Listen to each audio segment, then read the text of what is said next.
Alright folks, I'm going to show you one of the first ways that you can sharpen your household scissors. These are regular cutting scissors on your wicked edge.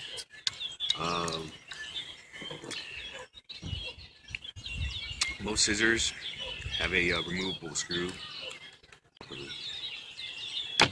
So you're taking this apart. Now, what a scissor basically is a chisel ground knife, right? It's two blades shearing across each other. Alright, so how are we going to sharpen that? The wicked edge isn't set up for, and I doubt it will be set up for in the future, such a wide sharpening angle. No matter how far you want to move your adjustment arms, there's just no way that you're going to currently be able to hit that. And this is what I found to begin with. And you know what? It works for these bigger household scissors, Fiskars, or whatever you have. Lay it in there. Clamp it down.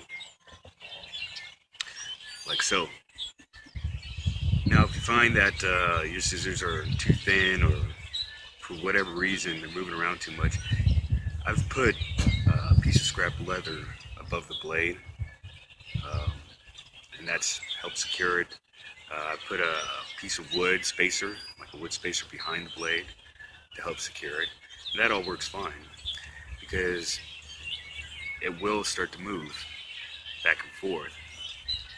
And as long as you're holding it, you're grinding downwards and up, okay? You're not going to be putting too much pressure anywhere else along that scissor blade. And that'll be just fine.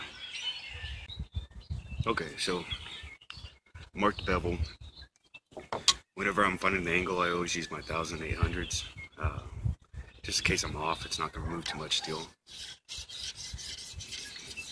So we have our scissors clamped down.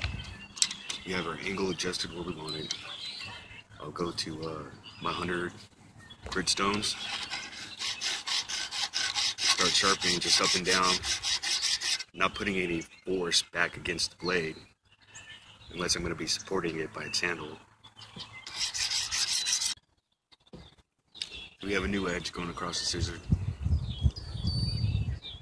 Barely starting to form a burr on the back. You don't want a large burr. Switch over to your 200. Repeat the process.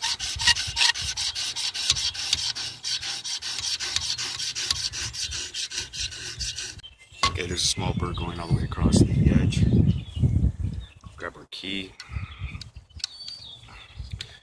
Going to remove this out of the vise. Over 200 grit stones. Lay it flat on the stone and lightly pull it back.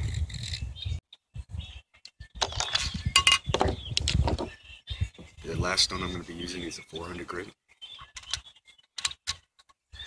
Repeat the process.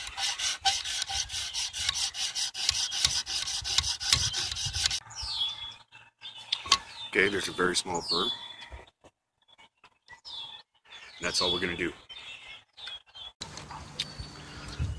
Okay, so I've sharpened both sides of the shears, and I went ahead and put them back together. Some people handle this step differently. Some people like to pull the blades apart, push them together, and clear the burr back against the opposing direction, and basically force it outwards. I like getting the burr real small, and I like clearing it along the other blade in this fashion. Like I said, there's different ways to do it, but this way I know both of those blades are going to be mated to each other. Now this is a window stop, right? You find it in the hardware section for Windows. Take it easy, guys.